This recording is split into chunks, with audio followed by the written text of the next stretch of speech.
Hello. First of all, I want to ask the RCMP officers in Prince George that who the hell are you guys to tell me if my wife actually liked my like she is not accepting what I said or not. She was only concerned about stopping the argument so that we can be on our way and she can be at work on time. All right? It's not because you are right. I know that I was right. If you want to ticket me, go ahead. I don't give a fuck. All right? First thing, one car in this blue sedan or something, I was coming on the speed lane, and I was about to stop at the Domino Boulevard intersection or something. And this asshole, without indicator, without signal that he's going to change the lane, I was this close to him within the speed limit, and he just took his car to my lane. I had to push my brakes so hard, and I had to honk at him so that he realizes what he has done. Guess what is the signal pattern in Domino Boulevard? Once we get a stop sign, it takes a lot of time to get the green light for us again. What I did, there was a police car in front of this car. Unfortunately, that police car was, that cop was a lady, I suppose.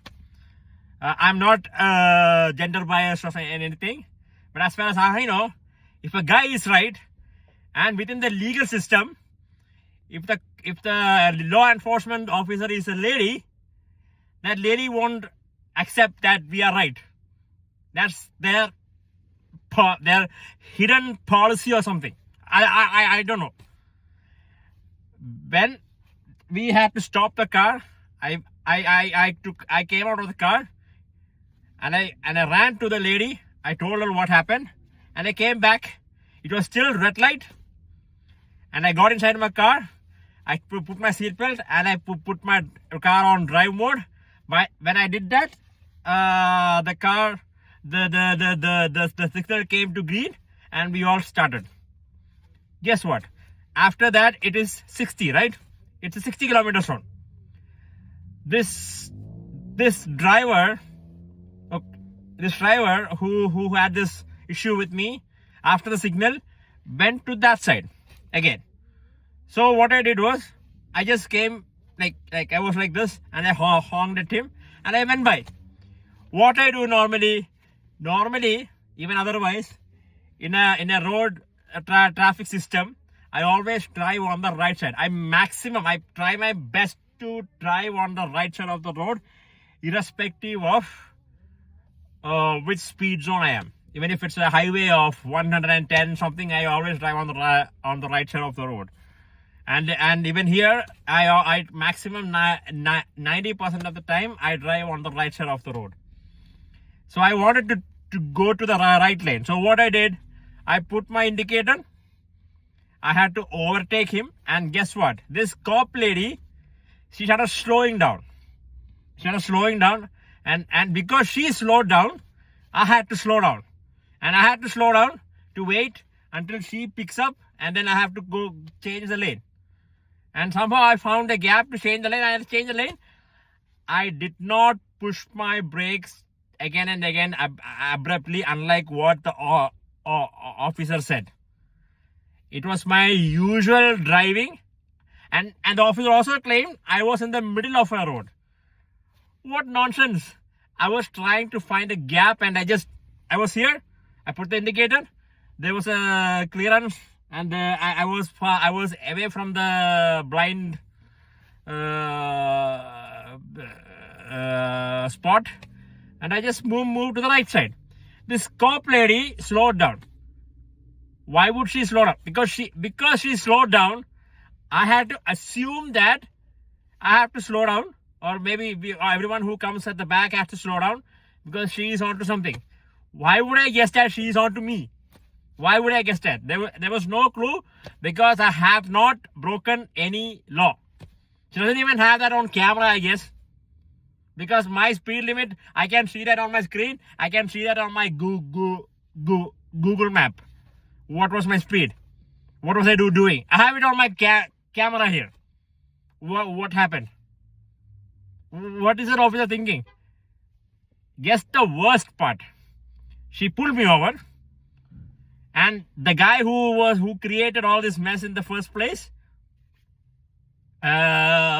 voluntarily stopped behind her or something. That lady let him go, creating an accident, creating the possibility of a road accident. That guy was let go, and I was pulled over, and she wanted to argue with me, and I kept telling her, no, this is not what happened. You're telling me I slowed down. I have it on my speed speedometer. What are you even saying? No, I cannot agree to it. She asked for my driver's license. She asked for my registration and insurance. And then she kept telling me, your wife is not. And then I had to tell that officer, who are you to tell me that she's not happy with that? She doesn't even have a driver's license. So then I don't even have a ticket since I started driving back in like 2017 in Canada and 2010 back in my hometown. I don't have a ticket at all. I've been a law-abiding driver all this time. Back in Vancouver, when I was living, I lost a car. I lost my beloved Toyota Prius Prime car. I was following the rule. I was driving slowly in the traffic, and somebody hit my car from somewhere, and it got into total loss. And these people, RCMP, ICBC, nobody cares for what happened to me after that. I had to pay off the loan on that car, and I had to face financial struggles since then. Physical injuries, mental strain, and nobody cared. And all of a sudden, when something like this happens, everybody wants to judge me, that as if I did something wrong. No, I cannot allow that. I have this poisonous thing inside my head for righteousness and justice. This is not justice. This is partial, selective justice. And this officer wanted to argue with me again and again. And for the sake of it, because my wife had to report at work at 3, she said, you cannot do that again. If you do that again, I am ticketing you. For the sake of it, it doesn't mean that I agree with a single word I said, officer. For the sake of it, I said yes to you. Okay? I know how law works. Alright? I have, and guess what? I told her if you ticket me, I will dispute it, because I know that I'm right. You don't have any proof that I did something wrong. I have it on my camera. I have it on my speedometer, which is recorded. And the officer replied, what are you even going to dispute about? See, this is the problem here. Rule breakers will go free. The most reckless, useless, filthy, rule-breaking, offensive drivers will always drive freely, while people like me should always suffer. Suffer from the hands of these irresponsible drivers, and suffer from the hands of these RCMP officers who has superior ego. Ego is right over their head. They cannot accept the fact that they are wrong, or at least they are not completely right. Another officer came in. He didn't say a word. He was just standing on the other side. He didn't say a word. And I asked her, what are you even saying? Did I slow down or did I fast? Or was I fast? And she was saying, I didn't even tell I didn't even tell you once that you were speeding. So as I told her, so you're saying I was slow. She didn't have an answer for that. Trust me on this. That officer did not have an answer for that. And when I asked this officer, was I slow? Was I purposefully slow when way below the speed limit? She didn't have an answer for that when I asked this question. Before that, she was constantly arguing when she asked me to pull over. That okay, this is we are doing some retaliation. I was not doing any retaliation. All right. I am a believer of God, and I only have my own life to promise. I was not retaliating to this person with some form of abrupt braking or changing lanes. I was just doing my normal human responsible law abiding driving on the road. And this officer, in that case, because this officer slowed down unnecessarily, then I can charge her too. Why there are two laws when it comes to one issue. Why in the first place that officer let that driver go? The only, maybe that is situational, but then you tell me if it was wrong or right. That I stopped at the red signal. I informed what happened to the cop. I went back to the police. I went back to my car. Before it turned green, I was in my car. I was ready to go. And when it turned green, I left. And I just followed the traffic. So, according to RCMP officers,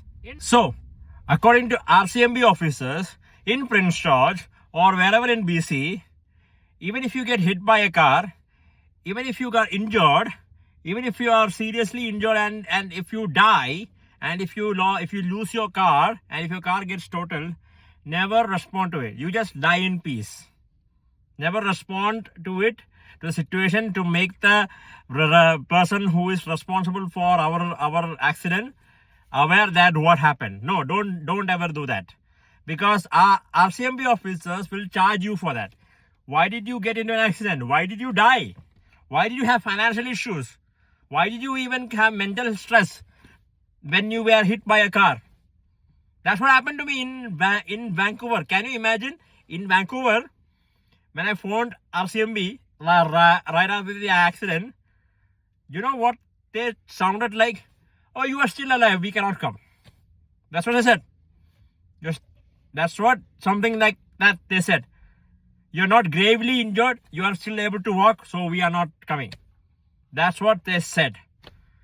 Seriously. I swear. So this is what happens in this 30 with law enforcement. They're not enforcing law.